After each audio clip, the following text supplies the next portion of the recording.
What's up, everybody? Aigey here. Oh my god, guys.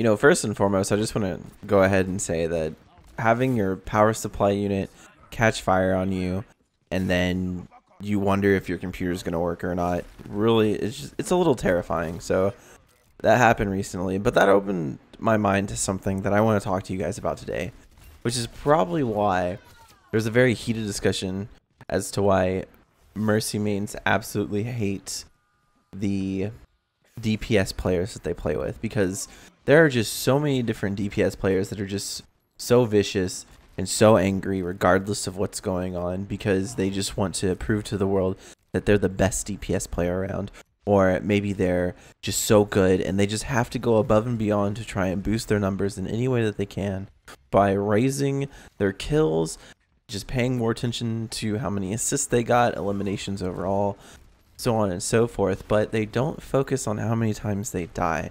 They don't focus about their positioning relative to the rest of the team. They don't really focus on anything else but themselves. And this is turned into a bit of a discussion of, why do support players hate DPS players?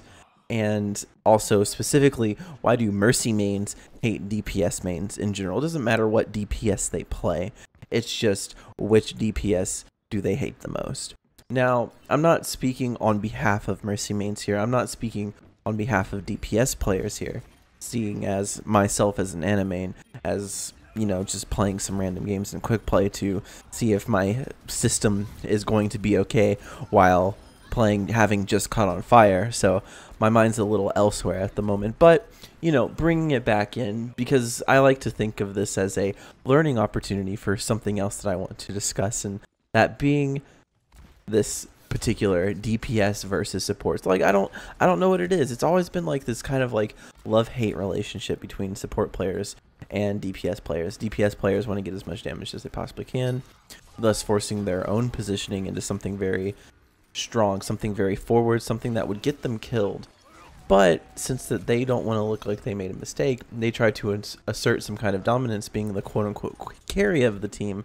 They want to push that blame onto someone else, the support who did not heal them, someone who didn't sacrifice every fiber of their being to save someone from doing something completely stupid.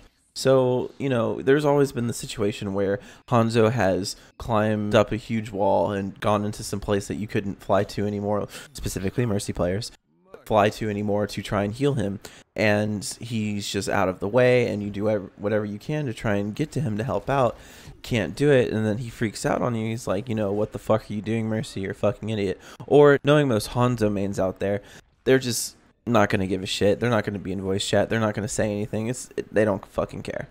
Or you have a McCree that's trying to get like the 6-man high noon from behind the entire team, and he expects you to come over there and just be pocket healing him from behind their team when you're trying to heal the tanks that are trying to stop the team from pushing in the first place. But your DPS is off there, and like, who the fuck knows? You're over here chilling in Atlanta, come over for some drinks, and then fucking Genji over there in Canada is getting mad at you for not healing him. Like, shit like that. It's fucking stupid. But we all know the situation, whether we've actively heard it or we've passively experienced it in one of our games. We know that it's probably one of the most frustrating things for a support player to listen to a DPS main bitch at them for poor healing when they are unable to position correctly to make healing them easy. If you position in a situation to make it impossible for support to heal you, they're not going to focus you at all. If you're holding a forward position, like, let's say that you're trying to hold a forward position, but you're maintaining a sight line with your Ana player, and you're peeking a corner but strafing back and forth in a line that's peeking around that corner, so you're at a perpendicular angle, so you're strafing essentially in a straight line towards the Ana, so she doesn't have to aim that hard. That's easy heals.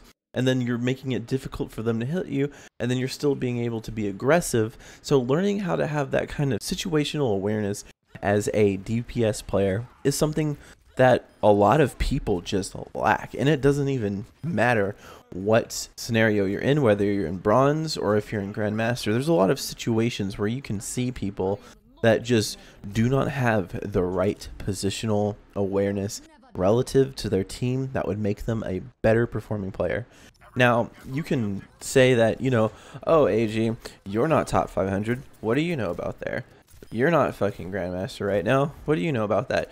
You can see it, and you can spot it, and you can be like, you know, maybe if that McCree player would have stood a little bit further to the left, or maybe if they would have been aware that the supports are coming in from behind and not standing right next to me in this room, when there's a window that they could shoot through on Hanamura, as opposed to standing away from the window where they can't shoot through, or the healer can't fly to, or whatever, how are you going to get healed? You have to have some kind of awareness as to where your healers are. You can just see it everywhere. If you just go to any stream and see where a DPS player gets killed, see where he was standing and where his supports were in the kill cam, or just figure it out, because they'll usually cycle through their team and be very angry when you're watching specific supports or when you're watching specific DPS players on the streams. You can actually just point it out and see it immediately. So I encourage you guys to go ahead and try that out, because it's just so obvious. It's so ridiculously obvious. And you know, there's going to be a huge difference of opinions. There's going to be people that very strongly disagree. There may be DPS players that think that I'm completely unaware of what I'm talking about, which is completely fair. There's going to be Mercy mains that say, I never have this problem at all, which is always something that you have to consider. Some people will never have this problem happen to them whatsoever. Some people will only have this problem happen to them. But I'm one of the few people that have this happen every so often, and sometimes it happens to me, sometimes it happens very frequently or infrequently. Sometimes everybody's just fucking perfect and stellar, and it's a great team, and we roll them as hard as we can. Roll and smoke them. You know, at the end of the day, the problem between Mercy and the DPS is that there is a strong disconnection between the I am the carrier mentality and the understanding of the positional awareness that you have to make it enjoyable to heal you.